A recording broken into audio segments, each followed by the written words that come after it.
Howdy, Big Spring. This is Shannon. I wanted to talk to you about what my record has been over the past 3 years. And I want to start off talking about the 5 original promises I made to the citizens of Big Spring. Now, in 2019, myself and several other candidates got together and came up with a document we call the Contract for Change, or a Contract for Change for Big Spring. And in that, we set out 5 core principles or promises that we thought were important to the citizens of Big Spring. So I'm going to talk about the first one of those. And I'll just read it here to you. That if elected, we shall diligently work to keep city government open, honest, and forthcoming to the citizens. We pledge to keep city finances honest and at acceptable levels. We shall always endeavor to keep city government transparent and shall always be responsive and responsible to the citizens of Big Spring. We all agree that a municipal ethics ordinance is needed to limit, govern, and direct the city council, city staff, and city employees. Now, for my part, my actions to uphold that promise have been the following. My very first meeting as mayor, I reinstated the ordinance requiring public comment at any council meeting. That ordinance had been in place for decades, and my predecessors had ignored it. The ordinance said that the citizens have a right to address the council on any subject. And yet, under previous administrations, if you wanted to speak to the council, you had to get the mayor's approval before talking to the council. You had to be put on the agenda. Now, all you have to do is show up. Like I said, that was an ordinance. The city council passed that in 1996. It's in the city admin code. You can look it up.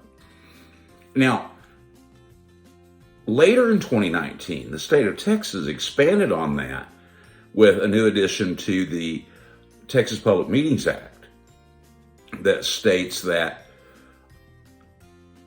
citizens have a right to address the council on any item or any item on the agenda. Anyway, that was my first act with regards to transparency.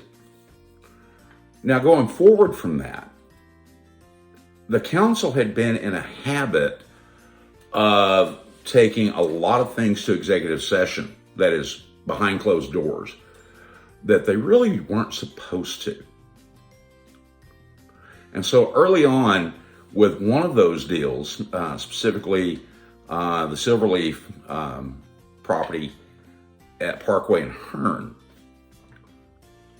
council took that to executive session. Now, that deal had already been signed. It was already public. So why take it to executive session? So the action I took to pull that out into the public eye was to veto the action the council took. And after that, any further discussions on that property deal were held in open session. Now, there are times when it's necessary for the council to go behind closed doors. And those are exceptions to the Texas Texas Open Meetings Act. And I try to keep those down to a minimum, if at all possible. But there are certain things that you don't necessarily want to talk about in public. For instance, if you are meeting with the city attorney or outside the legal counsel regarding legal strategies, that's not something that you necessarily want your opponents in court to know about. If you're dealing with economic development deals, where some of that information is sensitive and could cause a harmful effect on either the city or the people that you're negotiating with. Now, ultimately, here's the thing. Every piece of, or any action taken by the council has to be taken in open session. The council can't go behind closed doors and vote on something. Ultimately, when the council votes on something, you, the citizens, have every right to address the council on that vote item. Now, recently, I've been accused of trying to hide things on the agenda. And that is absolutely untrue. While the city may go behind closed doors, the city council may go behind closed doors to talk to the attorney, any action would have to be voted on in open session. And one other point I want to raise is this. If you look at the bottom of every city council agenda, you're going to see a copy of Texas Government Code 551.441. And that is a notice to the council. It's a reminder to the council that if you illegally close a meeting or go behind closed doors, you're not just violating the law, you're committing a criminal act and can be fined or jailed for it.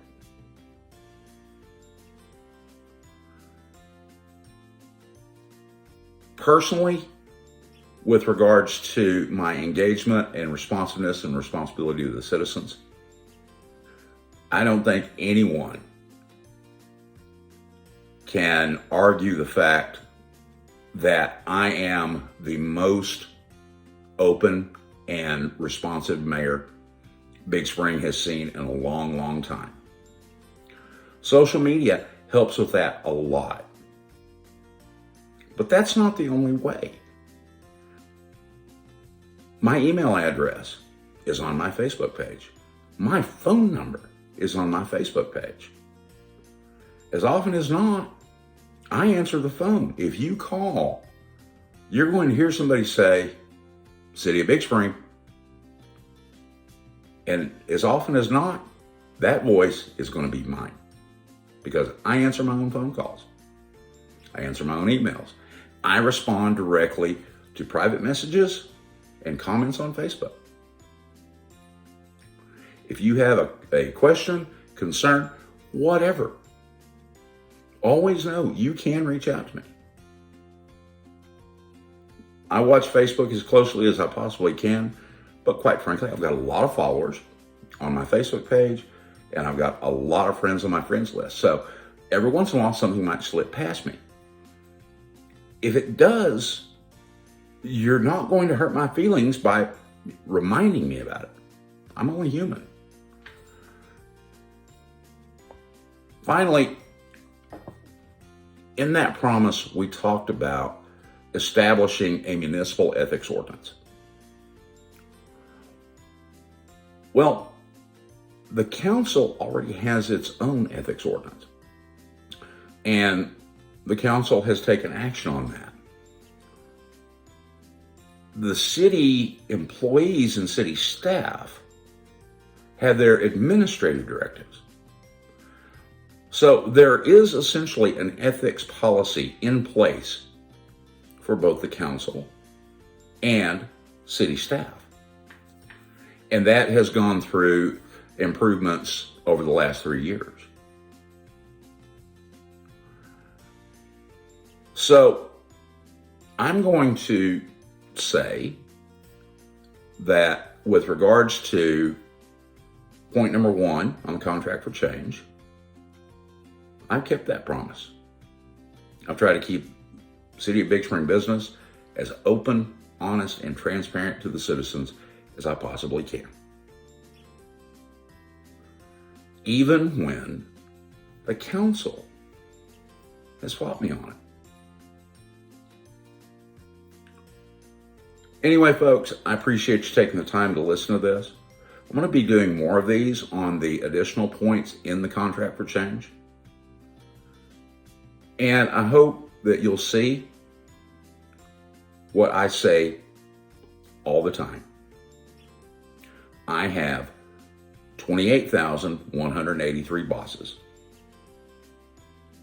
And my job is to make sure that I make the best decisions for all of them.